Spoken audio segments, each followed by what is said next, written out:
Bismillahirrahmanirrahim. Assalamu alaikum warahmatullahi wabarakatuh. Thank you, Dr. Hanuf, for such a warm welcome and an elaborate introduction.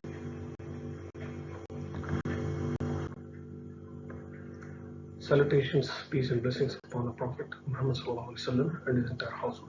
Rabbi shrah li sadri wa yassir li amri wahlul 'uqdatam min lisani yafqahu qawli. I am Dr. Nyer, Firdoose, maxillofacial surgeon, and today the topic of my discussion is lasers in maxillofacial surgery. The topic of my presentation, like I said, is lasers in oral surgery, and my presentation profile will be as such.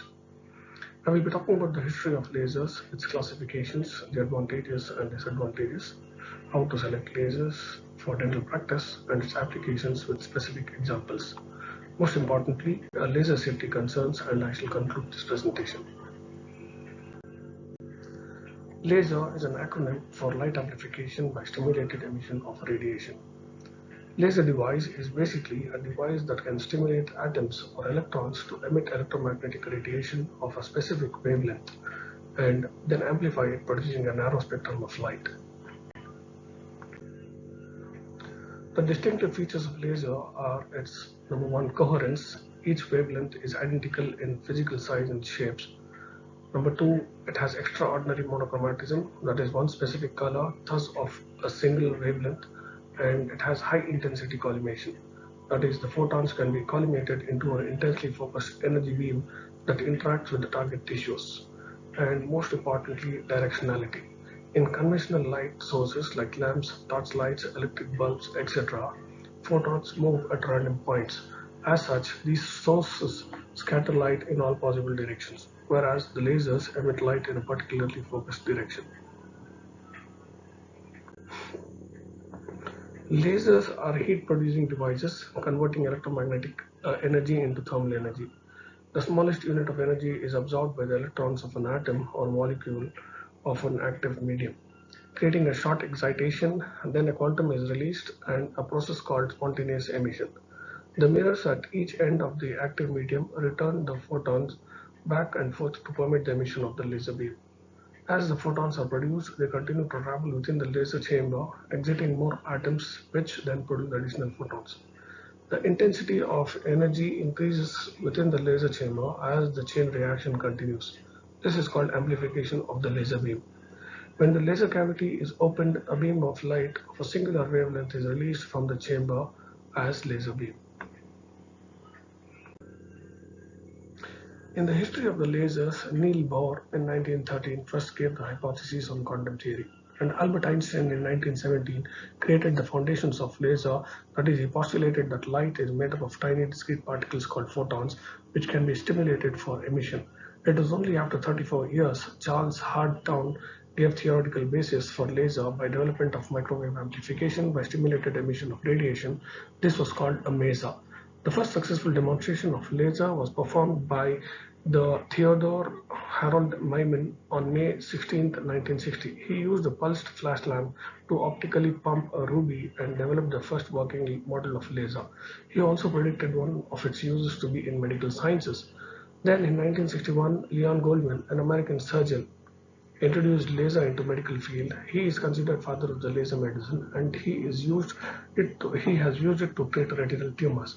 Ali Javan in same year introduced helium neon continuous mode of laser. Then in 1964, two physicists, namely John Polanyi, worked on effects of clinically applied carbon dioxide laser, and Kumar Patel elaborated the effects of carbon dioxide laser on tissues.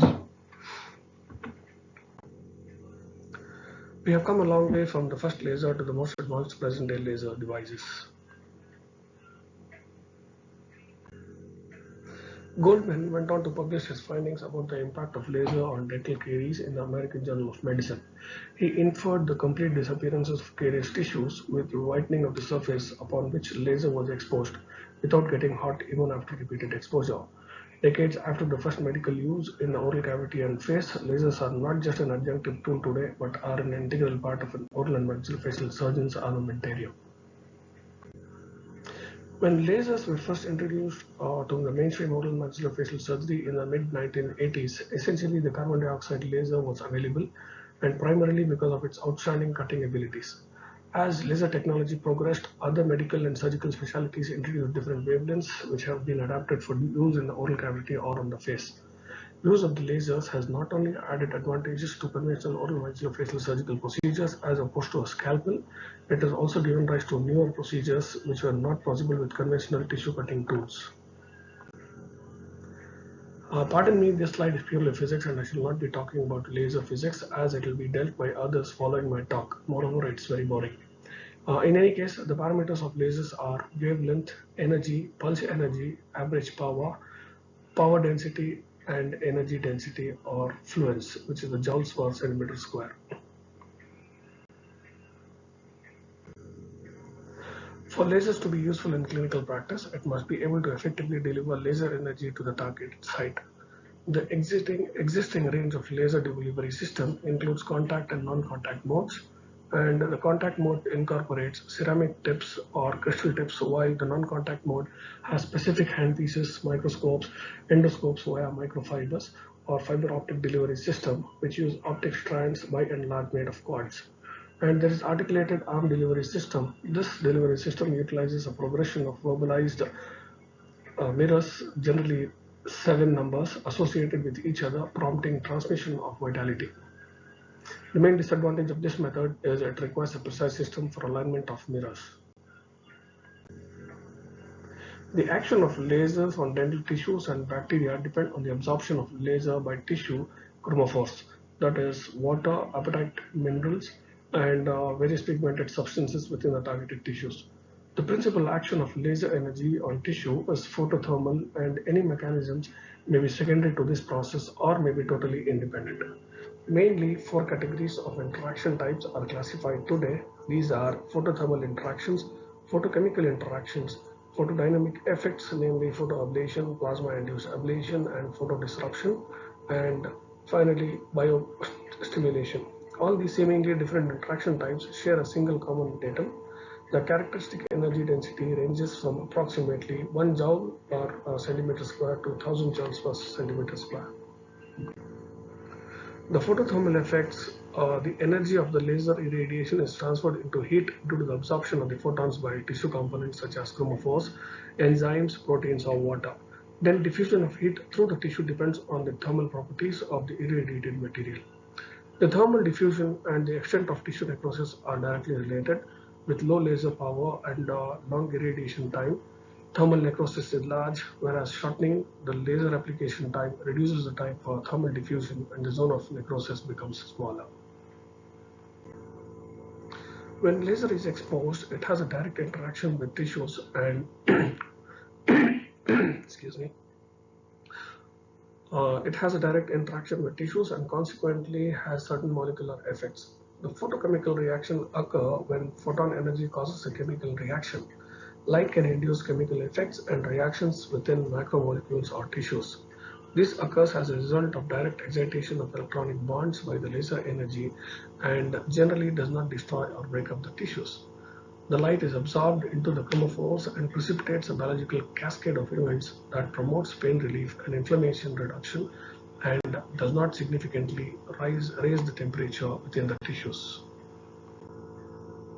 Under thermal tissue interactions and its biological effects, we have transmission, reflection, absorption, and scattering.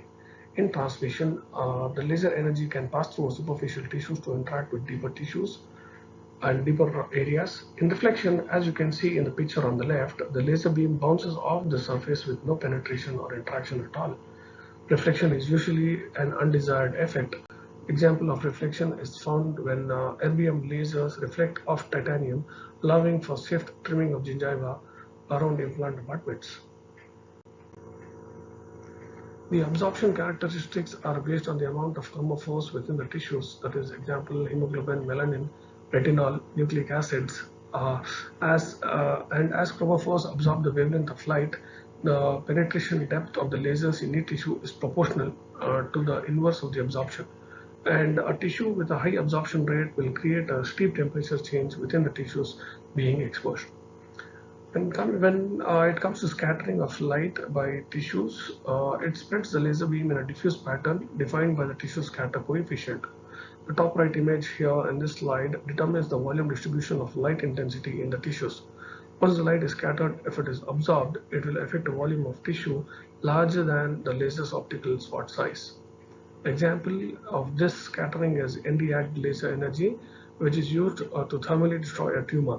The deeper penetration of the laser beam coupled with high scatter affects a deep and wide volume of tissues.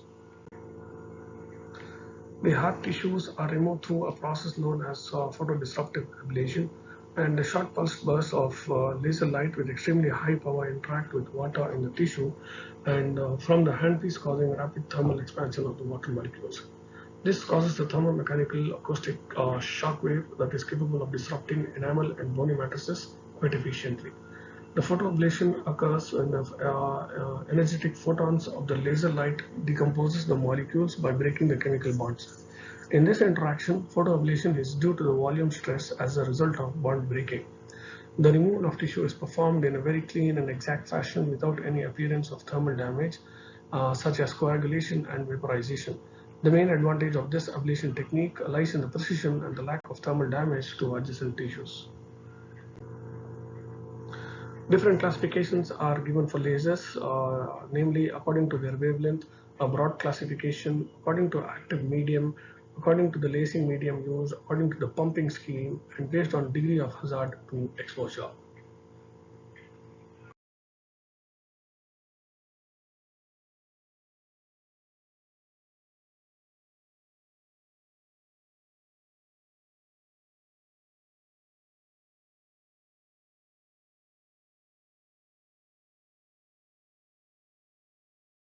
Under the broad classification, it is either hard or soft tissue lasers, that is hard lasers for surgical work. Example of hard lasers being carbon dioxide lasers, such as used as carbon dioxide gas, Nd:YAG lasers, argon laser gases, which uses argon ions. The soft lasers for mainly used for biostimulation and analgesia. Examples of these are helium neon lasers and diode lasers.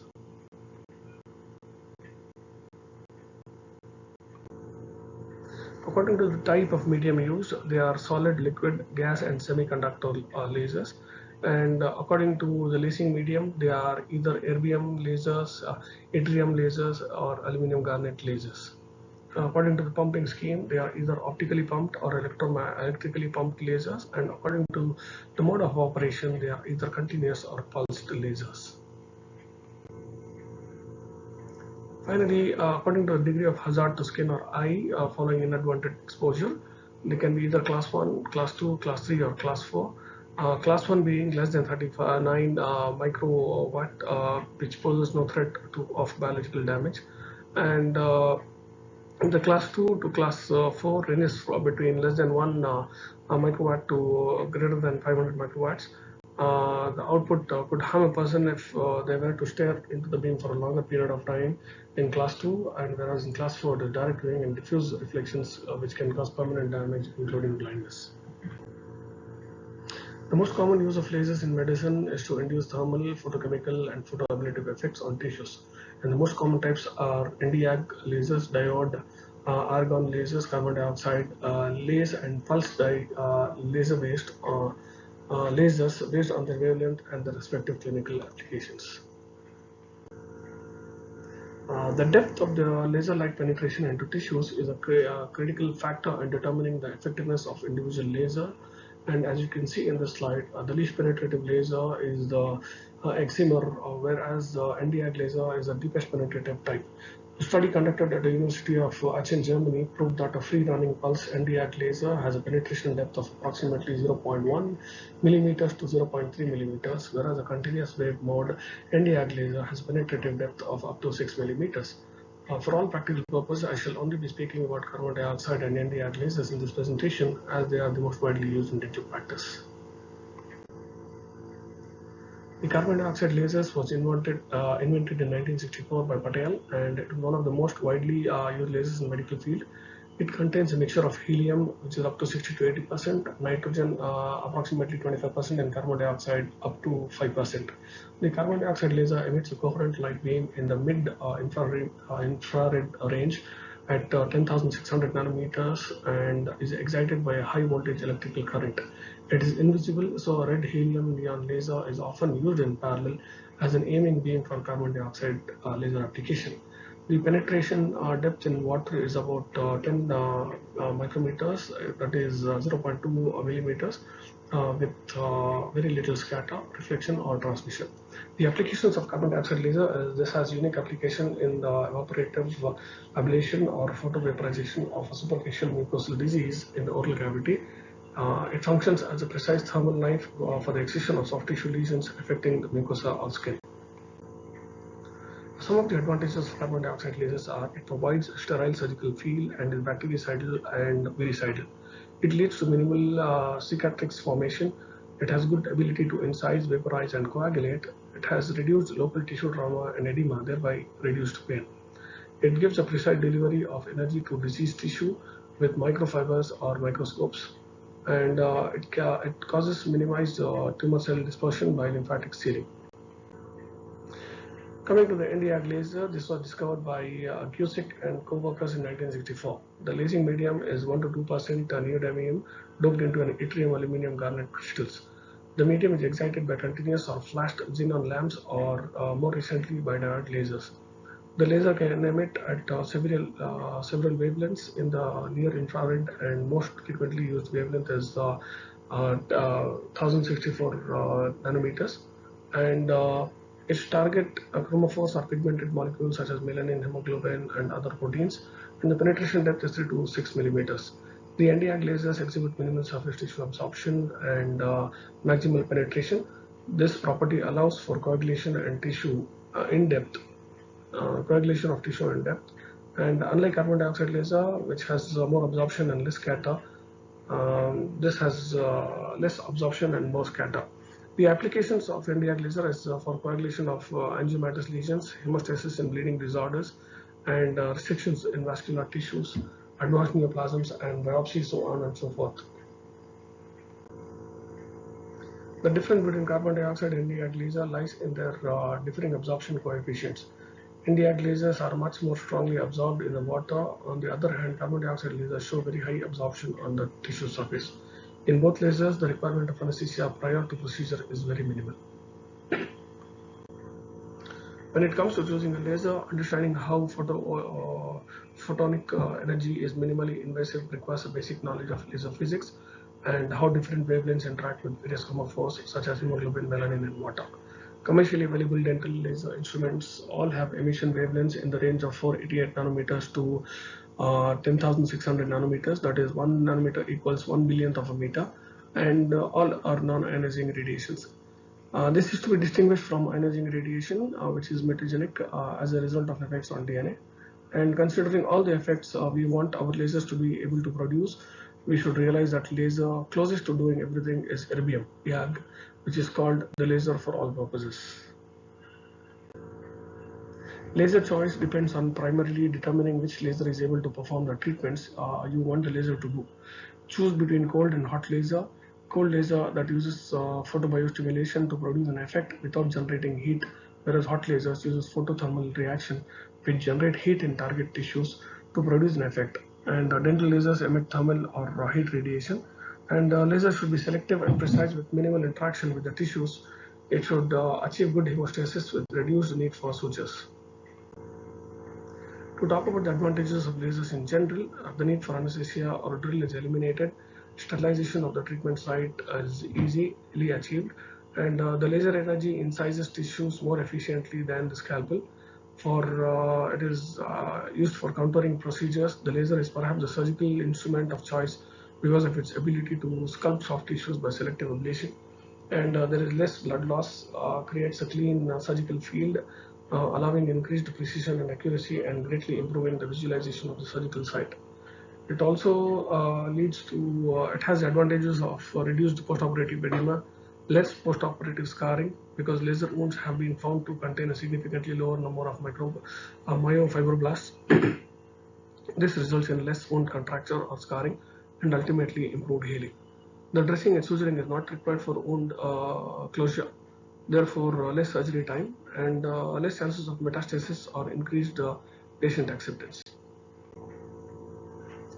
Speaking about the disadvantages, the typical intraoral healing after laser surgery may take as long as 2 weeks for wounds that otherwise take 7 to 10 days, and it has slow epithelialization of wounds, that is, the fibrinous coagulum may be present beyond 2 weeks. Unlike the post-surgical healing after conventional techniques, an increase in pain, that is 4 to 7 days post-operatively may occur. Laser beam could harm the patient or operator by direct beam or reflected light, causing retinal burns, and clinicians, assistants, and patients may be at risk for ill effects from exposure to laser plume. Laser is more expensive and it needs qualified personnel, which means one needs to be adequately trained in handling the laser devices to minimize complications and medical legal hassles. The clinical appearance and anticipated discomfort after laser surgery should be discussed with patients to avoid confusion and prevent perceived complications. Like with any surgical procedure and technique, laser has its own share of complications, and they can be classified into two broad categories: operator dependent and patient dependent. Operator dependent variables include faulty parameters and poor technique, such as the handpiece not being perpendicular to the skin, placing the probe too close to or too far from the skin while operating the laser, and not using adequate protection for operating personnel and patients. The patient-dependent variables include the skin type, the type of lesion. The complication of laser procedures may be classified as immediate, up to 7 days, like burning, edema, pain, or blistering, and transient, that is lasting from 1 to 6 weeks, like post-inflammatory hyper or hypopigmentation, reactive, and also reactivation of the herpes simplex virus infection. And lastly, the persistent complication. This is after 6 weeks, as in depigmentation and scarring. In general dental practice, the following three fundamental photothermal properties of laser applications are used to perform various intraoral procedures, namely incision-excision procedures, ablation or vaporization procedures, and hemostasis or coagulation procedures. For lasers to be therapeutically effective and efficient, it is necessary to deliver light of sufficient energy over time to effect tissue change without causing unwanted collateral thermal damage by conduction of excessive heat into the surrounding tissues.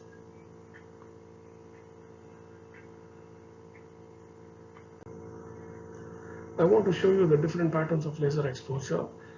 These are always computer generated from a single point to different shapes and size of circle, hexagon, and the likes of it. The rhombus, square, triangle, or even a straight line of different lengths. The most popular and effective laser nowadays for soft tissue procedures are carbon dioxide, Nd:YAG, and diode lasers.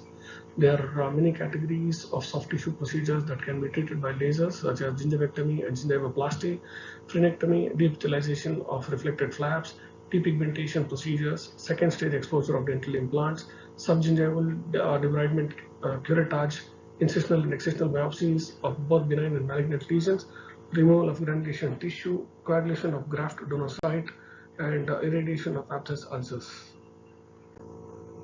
In the next few slides, I will be showing the specific soft and hard tissue clinical applications of laser.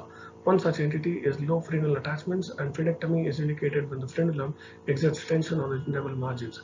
Aberrant frenular incision can be an important etiological factor in progressive gingival recession. The procedure is also employed when the frenulum prevents closure of the diastema during orthodontic therapy. Frenectomy can be accomplished using incision or ablation using lasers. Likewise, lingual frenum and the consequences of not treating an improper tongue tie could be long-reaching, as this organ can influence the mandible and thus facial development. These are the pre- and post-operative presentations. The gingiva is an important intraoral tissue, which, when affected particularly by pigmentation, is mainly responsible for the unpleasant appearance. This can be easily managed with lasers, as you can see in this case presentation. The laser is an accepted and useful surgical tool for the treatment of malignant and aggressive benign lesions of the oral cavity, the lips, larynx, and pharynx. First reported by Strong et al. In 1979. With the incision and excision surgery, the laser device is used as a light scalpel to make relatively deep, thin cuts, such as one would do with a scalpel blade. The advantages of this procedure is, apart from providing a bloodless surgical field and shorter surgical time, the laser seals lymphatic vessels at the surgical margins, which reduces the seeding of the malignant cells, thus preventing potential metastasis. A point to be noted is an additional 0.5 millimeters should be added to a normal margin to allow for the lateral zone of necrosis associated with the laser action. Patients with pre-neoplastic conditions like leukopenia have 50 to 60 fold greater risk of developing oral cancer than patients without such lesions. These are mainly epithelial lesions, predominantly white and impossible to scrape off. Etiology is unknown or underlying factors such as use of tobacco. The advantage of using a laser include excellent healing with virtually no scarring. The cauterization effect of the laser on blood vessels and lymphatic channels decreases the amount of hematogenous and lymphatic seeding, lowering the recurrence rates in such lesions. In a study evaluating erbium YAG lasers for surgical treatment of precancerous lesions, that is leukopenia, on the bottom right of the slide is the X-Runner, a non-contact type laser handpiece, which was used in ablation of the lesion. The results of the study confirmed that treatment of leukopenia by erbium YAG laser had less edema, post-operative bleeding and pain in comparison to the conventional surgical methods of treatments such as scalpel. The procedure was easily tolerated and post-operative pain was low or absent. The incidence of vascular anomalies in the head and neck region is higher than in the extremities. It is especially common for vascular anomalies to involve the lip, that is the vermilion or mucosal border. And the lips are a functionally and aesthetically important component of the head and neck area, and vascular lesions of the lower lip are very common. The laser tip was held in non-contact mode, circling constantly around the lesion and with a continuous wave for 20 seconds. Clinical view immediately after the procedure and 10 days after the treatment, you can see in the slide. And you can see at the bottom left side, the 4 weeks post-operative view, and the lip is completely healed with the excellent aesthetic outcome, no evidence of scarring or disturbed function. A fibroma is a round, smooth, firm lump that occurs in the mouth. It is most common in the inner linings of the cheek, that is the buccal mucosa, and lips, the interlabial mucosa. Oral fibromas are called irritational or traumatic fibromas because they occur due to irritation or after trauma in the area.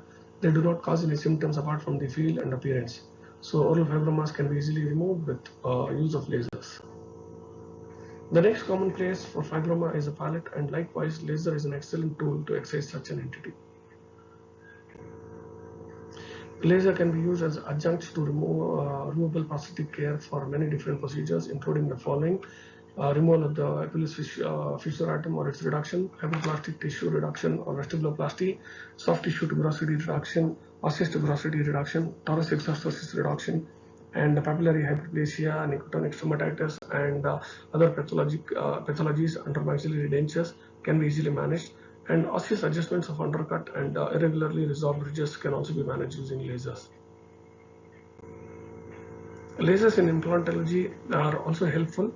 The carbon dioxide laser does not damage the implant surface. It does not significantly increase the temperature of the implant body and does not negatively influence the attachment of the fibroblast or osteoblast cells on the implant surface. In a clinical situation with peri-implant bone resorption, the decontamination and cleaning of the implant surfaces are required for the reintegration of the exposed surface implant. Just like the soft tissue counterpart, the hard tissue applications are namely for the removal of the impacted teeth under bone, apicectomies, osseous recontouring, uncovering of permanent teeth for orthodontic purposes, bone osteotomies for implant installation, removal of inflammatory tissues around implants, crown lengthening procedures, and the laser used for such procedures is erbium YAG family of lasers, which is the laser of choice. And erbium lasers use extremely short pulse duration and can easily ablate layers of the calcified tissue with minimal thermal effects. So, surgical soft tissue exposure of the impacted teeth can now be performed with little or to no discomfort and excellent post-operative healing with the help of lasers. Since the invention of laser, various applications for lasers in endodontics have been proposed, such as disinfection of the root canal system, canal reshaping or shaping, pulp diagnosis, and apicectomy. One of the major applications of lasers in endodontics presently is apicectomy. Lasers can be used in sinus surgeries as well, for example, to retrieve a displaced implant from the sinus. The hard tissue cutting mechanisms in the erbium laser family is due to the interaction of the emitted energy with water spray, identified as hydrokinetic effect. Therefore, the selection of erbium laser gives the big advantage of developing less thermal necrosis to surrounding tissues, through water spray usage, and a particularly important feature for maintaining bone and sinus membrane integrity. The bone penetration for implant site determines the beginning and the progression of the bone healing and the subsequent success of osseointegration of the implants. The direct bone to implant contact established without the interposition of non-bone or connective tissue is mandatory for successful osseointegration. And in atraumatic bone osteotomy leads to the less bone injury, less bone remodeling, and better implant to bone contact, and hence better implant stability in the early stages of healing. Recent advances in laser applications are in the field of TMJ disease management, pain control, tissue repair, microsurgeries, and deep-seated tumor management. Arthroscopic procedures typically are performed in the operating room with the patient under general anesthesia with nasotracheal intubation. A video monitor at the end of the bed receives input from the camera attached to the arthroscope, and two portals are used for these procedures, through which cannulas are placed to allow entry of the arthroscope, laser fiber, or other surgical instrumentation into the superior joint space of the temporomandibular joint. With the holmium YAG laser, procedures such as discectomy, discoplasty, synovectomy, hemostasis, posterior attachment contraction, and anterior release and debridement of fibrous ankylosis can be easily performed. Coming to the biostimulation, this is also known as the low-level laser therapy, and the ability to speed healing, increase circulation, reduce edema, and minimize pain. The treatment of recurrent herpes and abscess stomatitis is a form of low-level laser therapy, and the low-intensity lasers promote the repair process of skin, the tendons, the ligaments, bone, cartilage, as well as wounds from various etiologies in humans. The photodynamic therapy reaction is mediated by exogenous chromophores, that is photosensitizers or photoacceptors. And in this case, the light is used for activation of molecules or drugs by a specific wavelength of the laser light. The molecule may be transported or transformed into toxic compound, often involving oxygen-free radical, that can cause the cellular death through destruction of the DNA molecule. The application of photodynamic therapy is the photoabsorption molecules, which are artificially introduced into the tissue before irradiation to alter the specific biochemical reaction, and as well as whole cellular metabolism for treating deep-seated tumors. The low-level laser therapy works through photobiomodulation, which is based on metabolic activation through stimulation of the cellular respiratory chain in the mitochondria, that in turn increases vascularization and enhances the supply of oxygen in hypoxic tissues. The photodynamic therapy is a new modality for the treatment of cancer, and it is selective and non-invasive. And the concept of it is a harmless but photoactive drug is injected into the patient. The drug has an ability to get localized in cancer tissues, and alone the drug has no effect, but when irradiated with intense pure color light from a dye laser, the drug undergoes a photochemical reaction that destroys the host tissue. Christina Gall and Hassan reviewed the effectiveness of photodynamic therapy in the treatment of early squamous cell carcinoma of the head and neck with similar response rate to surgery. And this treatment is relatively easy to perform, it can be repeated, and has minimal scarring. The interstitial photodynamic therapy is a process by which light is delivered through optical fibers that are inserted into the tumor mass, which allows more solid and deep tumors to be treated. The margins of the lesion must be assessed and illuminated, and the depth of the necrosis must be greater than the depth of the lesion. Several types of imaging guides such as MRI, CT, ultrasonography, nasoendoscopy, or laryngoscopy can be used to guide the interstitial photodynamic therapy probe so that the center and the peripheries can be accurately identified before the management of the tumor. Minimally invasive laser endodontic surgeries are a breakthrough in the field of facial plastic surgeries these days. And in endodontic, for example, they are performed in endodontic brow lift surgeries. Small incisions are made in the scalp area to dissect within subgaleal and subperiosteal plane, or both to alter the muscular action of the procerus and corrugator musculature, as well as reposition of the brow tissue. In the laser lithotripsy of salivary gland stones, the endoscope is advanced within a salivary gland duct to view the stone, and the laser fiber is advanced to ablate the stone. This technique may restore the salivary flow with the advantage of minimally invasive surgery. With lasers, exquisitely fine surgical procedures can be performed on single living cells. It consists of a standard light microscope with excellent optics and a laser beam directed down the optical path of the microscope to be focused at the tissue into spots less than a micrometer across. Carbon dioxide lasers and other lasers have been used in the microanastomosis of nerve and vascular tissue with some success. During the last 30 years, there has been an explosion of new technology within the medicine that has often outpaced our ability to embrace each new concept. The laser tissue welding is one such technological innovation that is beginning to move from the theoretical laboratory environment to the reality of clinical application. The photoactivation refers to the use of laser wavelengths to initiate solidification of protein tissue adhesives and tissue substrates, which facilitates laser tissue welding. The laser tissue fusion has the advantage of smaller instrumentation, greater speed, ease of use, and decreased inflammatory response with little or no foreign body reaction. It also allows welded tissues the ability to grow as compared with conventional sutures that inhibit growth, and it offers a complete circumferential seal of the wound for a watertight closure and decreased leakage.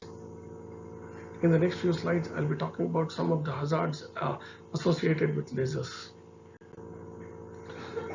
Primarily, the hazards associated with eye, that is acute exposure of the eye to laser of certain wavelength and power, can cause corneal and retinal burns. The chronic exposure can cause corneal or lenticular opacities, that are such as cataracts or retinal injury, and mainly the different damages to the eye are retinal damage. Even if eye closed, it can penetrate the eyelids, and sometimes only normal saline is used to lubricate the eye, and petroleum based lubricants are to be avoided when we are using the lasers or there is damage to the eye.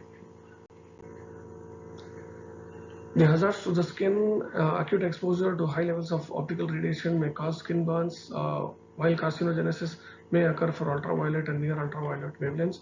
And we have to avoid alcohol preparations for all skin preparations, and hairs near the operating field can ignite, so surrounding skin should always be kept moist. Most lasers produce high voltage that can be lethal, and the solvents used in dye lasers are flammable, so direct beam and high voltage pulse or flash lamps may cause ignition. So we need to be careful about shock and fire hazards or fire risk. This slide deals with the OSHA regulations for laser. That is important that posting signs that lasers are being used at all possible entry and visual points around the operatory. Eye shields must be worn by all personnel at all times. Safety shields must be used in under GA. Non-metallic or ceramic coated endotracheal tubes made of red rubber or PVC or silicone is to be used, in which water is injected into the cuff to inflate instead of air, and a bucket of sterile water should be immediately available in the operating room. Credentialing of surgeons for the use of each type of laser and laser apparatus is mandatory, and cold irrigation is to be used to keep the tissues from heating. The inhaled airborne contaminants can be emitted in the form of smoke or fumes that are generated through thermal interaction of surgical lasers with tissues.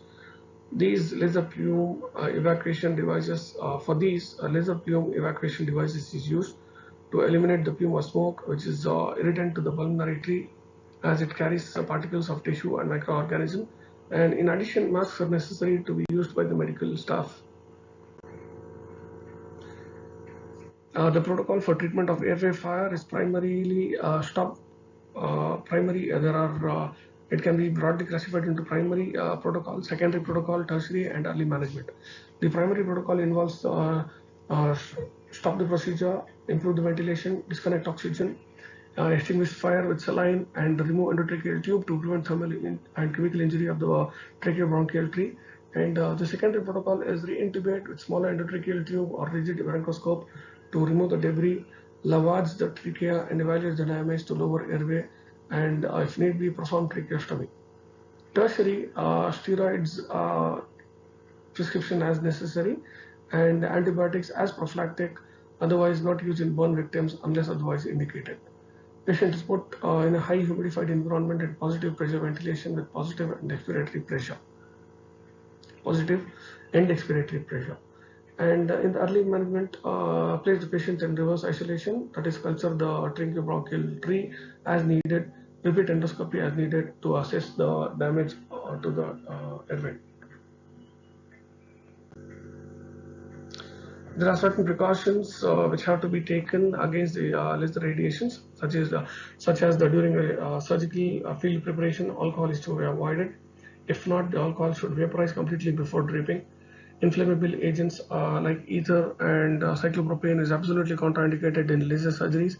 Instead, we use halothane, enflurane, isoflurane, and sevoflurane. The surgical beam should be tested for alignment prior to each use of the machine. No instruments are passed across the intended path of lasers, as this may lead to reflection and damage to the other surrounding tissues or the skin or even the adjacent materials. And the practice of protective wear and use of wet gauze packs or towels to avoid reflection from shiny metal surfaces, use of laser-resistant drapes for personal and aesthetic circuit. Proper training and course is mandatory for everybody handling the lasers. Use of laser filtration masks, which prevents airborne contamination with adequate high-speed evacuation devices. And for all practical purposes, foot pedal control switch with protective hood is used or preferred, which prevents accidental depression by auxiliary staff.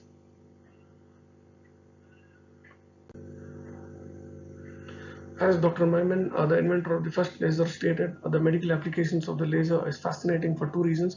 It is optimistic mission on the one hand, while on the other, it counteracts the original impression of the laser being a death ray.